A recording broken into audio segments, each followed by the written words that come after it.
Hello बच्चों, चलिए मैं आज आपको एक बहुत ही प्यारी सी कहानी सुनाती हूँ अकबर बिरबल की। ठीक है, तो शांत भाव से सुनिए, देखिए और समझिए, बहुत मज़ा आने वाला है आपको।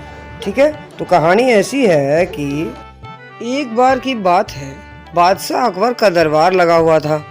तभी भरी दरबार में एक औरत अपने साथ एक आदमी को लेकर आई और बोली, आलम पनाह, इस आदमी ने मेरे सारे गहने छीन लिए। जब बादशाह ने उस आदमी से इसकी वजह पूछी तो पता है वो आदमी क्या कहा? तो वो आदमी हाथ जोड़कर बोला कि जहाँ पनाह, मैं परदेसी आदमी दिल्ली शहर देखने आया था। रास्ते में यह औरत मुझे मिली और आपके दर्शन कराने का वादा करके मुझे यहाँ लाई है। आपको देखने की लालसा से मैं इसके पीछे पीछे चला आया। मैं बिल्कुल सच कहता हूँ महाराज, मैं इसके कोई जेवरात हमने नहीं छीने हैं। यह सुनकर औरत बोली, हुजूर, यह आदमी बिल्कुल झूठ बोल रहा है। मेरे सब जेवर छीनकर अब पाक साक बना फिरता है। मेरा इंसाफ करिए महाराज, मुझे आपसे इंसाफ की उम्मीद है। इस पर बादशाह अकबर दोनों की बातों को फिर ध्यान से सुनते हैं, दोबारा बुलवाते हैं, और कुछ भी जब नतीजा नहीं निकल पाया कि गुनहगार कौन है, दूसरे दरबारी भी इनकी बातों से कोई भी नतीजा ना निकाल सके। आखिर में बादशाह ने बीरबल को इस फैसले का जिम्मा सौंप दिया। बीरबल पहले ही दोनों की बातें सुन चुके थे। उन्होंने उस औरत से पूछा कि तुम्हारे जेवरात कितने रुपए के रहे होंगे? औरत ने जवाब दिया, करीब 5,000 रुपए के। उस समय के 5,000 रुपए बहुत ही ज़्यादा कीमती होते थे। आज के 50,000 या 1 लाख के बराबर होते हैं। समझ गए बच्चों? तो औरत ने कहा कि 5,000 के जेवर थे महाराज। बीरबल ने उस औरत की शक्ल देखी। उन्होंने समझ लिया कि यह कितने रुपए के जेवरात कहाँ से लाएगी, यानी कि क्या वो सचमुच 5,000 रुपए के जेवरात लाई थी?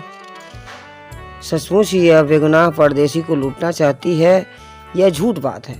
इसका पता लगाने के लिए मन ही मन सोचने लगी। यह सोचकर बीरबल ने सरकारी खजाने से 5,000 रुपये मंगवाए और चुपके से एक सिपाही को देकर कहा, उस आदमी को समझा दे कि बीरबल का हुक्म पाते ही रुपए वह औरत को दे दे। सिपाही ने आदमी को अलग ले जाकर बीरबल के कहे मुताबिक उसे सब समझाकर रुपए दे दिए। कुछ देर बाद बीरबल उस आदमी से बोले, तुमने इतने जेवर छीने हैं इसके, यह औरत कभी झूठ नहीं बोल सकती, इसलिए या तो तुम इसे इसके जेवरात वापस कर दो या 5,000 रुपये ही दे दो, फिर तुमको छोड़ दिया जाएगा, नहीं तो जेल की हवा खानी पड़ेगी। उस आदमी ने 5,000 रुपये उस औरत को सभी के सामने दे दिए। औरत रुपए लेकर खुश होती हुई घर की ओर चल पड़ी। अभी वो कुछ दूर ही गई होगी कि बीरबल ने उस आदमी से कहा, उसके रुपए छीन लाओ, ध्यान रहे रुपए लेकर ही लौटना। तो आदमी क्या करता है कि आदमी हुक्म पाते ही उस औरत के पीछे पीछे रुपए छीनने दौड़ पड़ता है।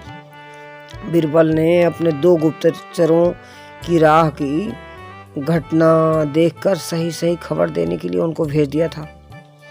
उस आदमी ने औरत के रुपए छीनने की कोशिश बहुत की, लेकिन वह और अड़ गई और किसी भी तरह रुपया न छोड़ा एवं उस आदमी का हाथ पकड़कर बोली, चल, जहाँ से रुपया मिला है वहीं चल कर दूंगी। इन दोनों के पहुंचने से पहले ही गुप्तचरों ने उस औरत और उस आदमी का सारा हाल बता दिया।